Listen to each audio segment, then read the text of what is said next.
तो चलो बेटा, आज हम लोग सीखें कार्बनिक यौगिकों के नामकरण की श्रृंखला में एस्टर का नामकरण। किसका नामकरण?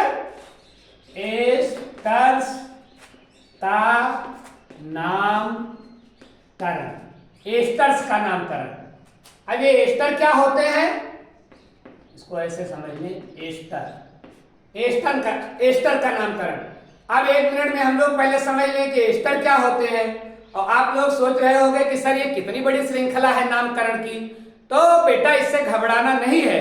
क्यों? क्योंकि इसका नाम ही है रसायन विज्ञान। ये रस का विज्ञान है। ये तब तक मजा नहीं देगा जब तक आप इसको रस की तरह अंदर नहीं ले जाओगे। दुनिया का इकलौता ऐसा विज्ञान है जो संकेतों में काम चला लेता है। हाइड्रोजन न लिखना है न हाइड्रोजन कहना है, एच लिख दीजिए, अगला समझ जाएगा कि हाइड्रोजन की बात हो रही है। कितना प्यारा विज्ञान है। लेकिन इसके लिए आपको करना क्या होगा? रस की तरह इसको अंदर ले जाना होगा, तब मजा आएगा। इसीलिए तो इसका नाम रसायन विज्ञान है। तो घबराइए बिल्कुल नहीं, इसको आप मेरे साथ साथ समझने का प्रयास करें। बहुत ही आसान है, बहुत ही मजेदार है। अगर आप इसको मजेदारी के मूड में पढ़ेंगे तो मजा आ जाएगा, क्योंकि रस है ना। आओ उसी रस में हम लोग गोता लगाएं, आज उसी रस को अंदर ले जाएं। आज क्या सीखेंगे? एस्टर का नामकरण। ये एस्टर मिस्टर क्या होते हैं?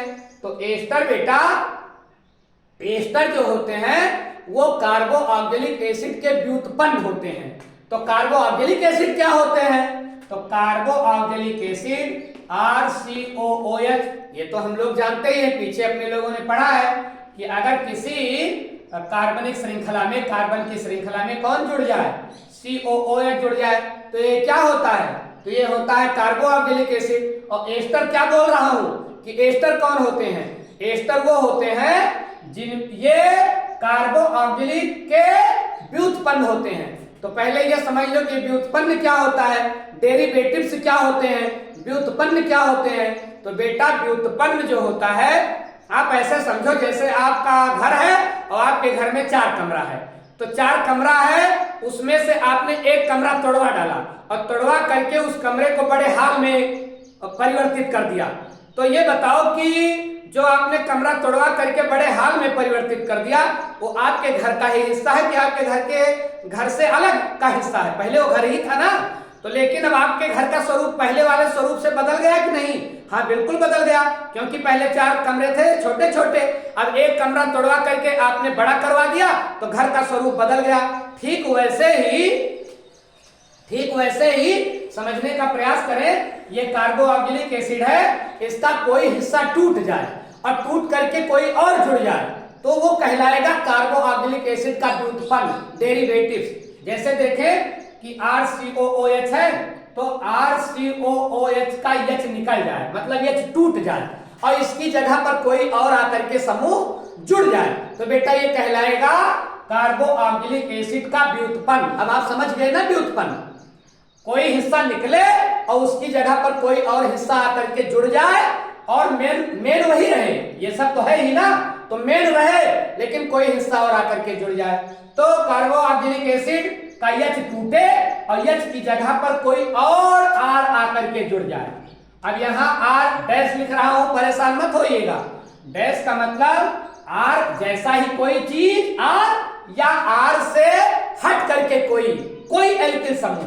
ये क्या है? ये है एल्किल, R है एल्किल। और ये भी क्या है? ये भी एल्किल है।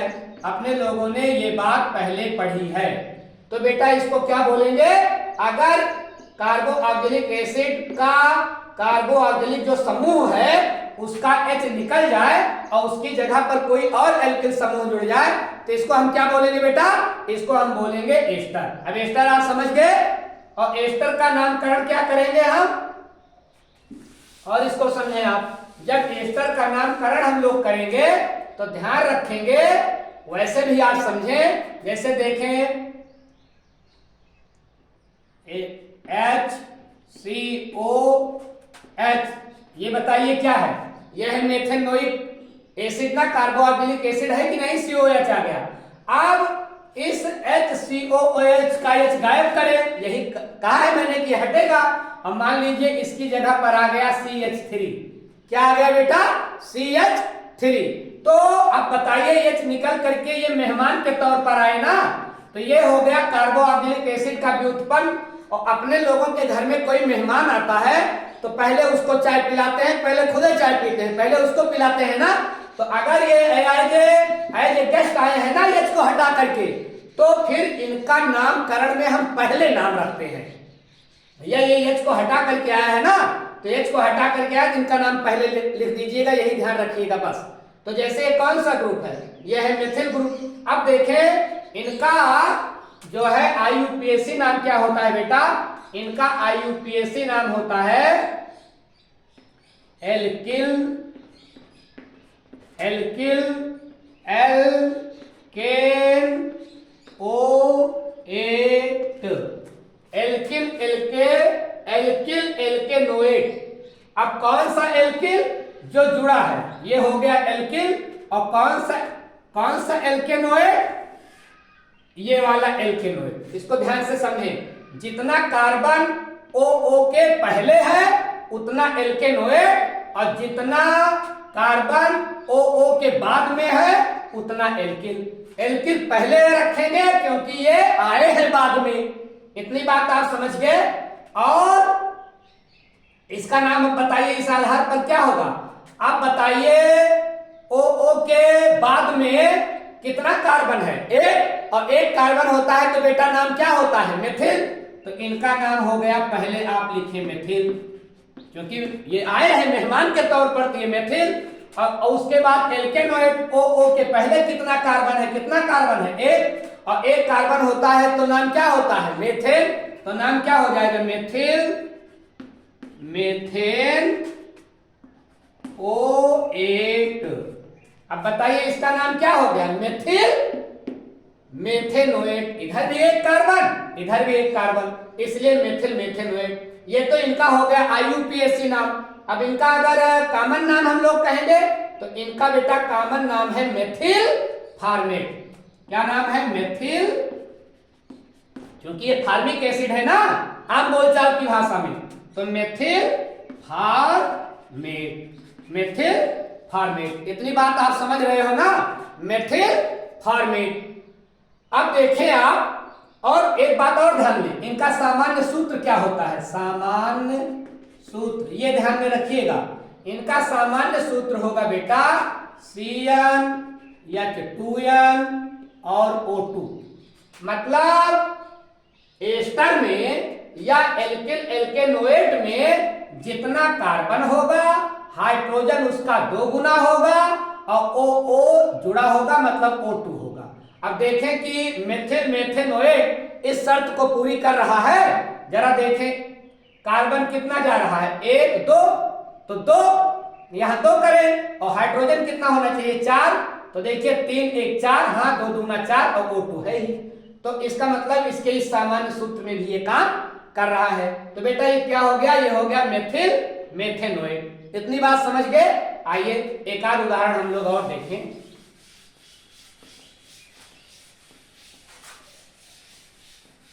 इन मिस्टर को जरा देखिए, CH3 COO,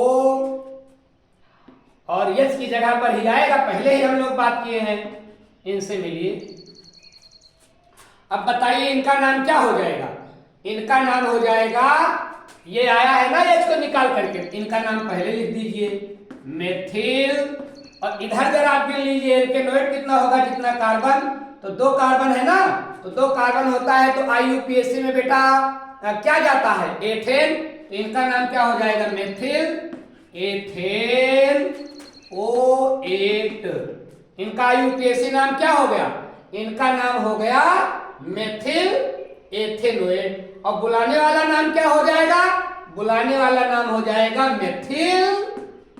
मेथिल एसीटेट। क्या नाम हो जाएगा? Methyl acetate. ये कॉमन नाम है, लेकिन अगर IUPAC में जाएंगे तो मेथिल एथेनोएट। अब अपने लोगों को क्या ध्यान रखना है कि अगर कार्बोक्सिलिक एसिड के समूह से एच गायब है, या सामान्य तौर पर आप ये ध्यान रखना कि बीच में COO आ जाए, इधर भी एल्किल ग्रुप हो, इधर भी एल्किल ग्रुप हो और बीच में COO आ जाए, तो बताइए ये क्या होंगे? ये होंगे ईस्टर, और इनका नाम क्या होगा? इनका नाम होगा एल्किल एल्केनोइड। क्या नाम होगा? एल्किल एल्केनोइड। अब जरा एक उदाहरण और ध्यान दें तो आप शायद पूरी तरह से समझ जाएं। इन मिस्टर को ध्यान दीजिए, CH3 COO C2H5, या इसी को आप लिख सकते हो CH3 CH2। अगर ऐसा दिया गया है तो घबराइएगा नहीं, देखिए C2 और H5। अब बताइए COOH मतलब H को हटा करके कौन मिस्टर आए हैं? एथिल ग्रुप आया है ना, C2 हो गया तो कौन सा ग्रुप हो गया? एथिल ग्रुप हो गया। अब बताइए इसके नामकरण में क्या करोगे? इसके नामकरण करो में पहले आ गया एथिल, क्योंकि आए हैं। अब एथिल और इधर के लीजिए कितना कार्बन जा रहा है? 2, तो 2 कार्बन जाता है तो क्या हो जाता है? एथेन। तो एथिल एथेन O8 क्या होगा इनका नाम? Ethyl ethanoate. और इनका सामान्य नाम हम क्या बोलते हैं? इनका सामान्य नाम हम बुलाते हैं एथिल एसीटेट। सामान्य नाम क्या है? Ethyl acetate. लेकिन IUPAC नाम में क्या जाएगा? IUPAC नाम में जाएगा एथिल, क्योंकि 2 है तो एथिल, और इधर भी 1 2 है एथेनोएट। और देख ले सामान्य सूत्र काम कर रहा है। C कितना है? 1 2 1 3 1 4, तो C हो गया 4। तो बताइए H कितना होना चाहिए? 8, तो 3 और 5 5 3 8। तो अब बताइए 8 हो गया और O2 है ना? हाँ, तो इसका मतलब सामान्य सूत्र भी इसका ठीक है। ये बात ध्यान रखिएगा। और जरा देखें, अब अगर ये तो रहा कि आपको वो सूत्र दे दिया उसने और आपसे पूछा कि इसका नाम बताइए, तो आप इजीली बता दोगे, सब सिस्टम आपके सामने होगा। लेकिन अगर उसने आपसे जो है ये पूछ लिया कि नाम दे दिया और कहा इसका सूत्र लिखिए, तब आप क्या करोगे? मान लीजिए उसने पूछ लिया मेथिल प्रोपेनोएट। मान लिया उसने पूछ लिया आपसे कि मेथिल प्रोपेनोएट का सूत्र लिखिए, तब आप क्या करोगे? तब आपको ध्यान में रखना है कि क्या कह रहा है? मेथिल, तो इसका मतलब मेथिल पहले लिख दीजिए। और प्रोपेनोएट आ गया, इसका मतलब ये है ईस्टर, और ईस्टर में क्या होना चाहिए बीच में? COO। ठीक है, इसमें कोई डाउट नहीं। और प्रोपेनोएट है मतलब OO के इधर कितना कार्बन होना चाहिए? 3, तो 1 ऑलरेडी है ही, 2 कार्बन आप और कर ले। अब बताइए हाइड्रोजन कितना होना चाहिए? हाइड्रोजन होना चाहिए, सूत्र याद करिएगा। C अगर रहेगा 1 2 3 4, तो C अगर है 4, तो बताइए हाइड्रोजन कितना होना चाहिए? उसका 2 गुना, उसका 2 गुना होना चाहिए। तो अब देखें 3 तो है ही, मतलब 5 हाइड्रोजन की जरूरत और है, तो CH3 और CH2, या इसी को आप लिख सकते हो C2H5 COO CH3। अब बताइए ये क्या हो गया? ये हो गया मेथिल प्रोपेनोएट, या इसी का सामान्य नाम क्या है? मेथिल प्रोपियानेट। सामान्य नाम इसका बुलाने का क्या है? मेथिल प्रोपियानेट। लेकिन IUPAC नाम अपने लोगों से पूछेगा वो, तो मेथिल प्रोपेनोएट। अगर उसने नाम दे दिया तो सूत्र आप इस तरह से लिख सकोगे। दोनों बातें मैंने आपको बता दी। अगर इसमें आपको कोई डाउट है या मेरे किसी वीडियो में आपको कोई डाउट जा रहा है, तो आप कमेंट सेक्शन में कमेंट करके जरूर बताएं, ताकि दूसरे वीडियो में उसका ध्यान रखा जा सके, और जो आपके समझ में नहीं आया है वो वीडियो हम फिर से बनाने का प्रयास करेंगे। तो बेटा मुझे लगता है कि एस्टर का नामकरण आप समझ गए होंगे। एस्टर क्या होता है? एस्टर कार्बो ऑक्जेलिक एसिड के व्युत्पन्न होते हैं, मतलब कार्बो ऑक्जेलिक एसिड का H हटेगा और उसकी जगह पर अगर कोई एल्किल ग्रुप आ रहा है तो क्या कहलाएगा बेटा? एस्टर कहलाएगा। मुझे लगता है ये जो है एस्टर का नामकरण आप बेहतर समझे होंगे। शेष नेक्स्ट क्लास में। ओके बेटा।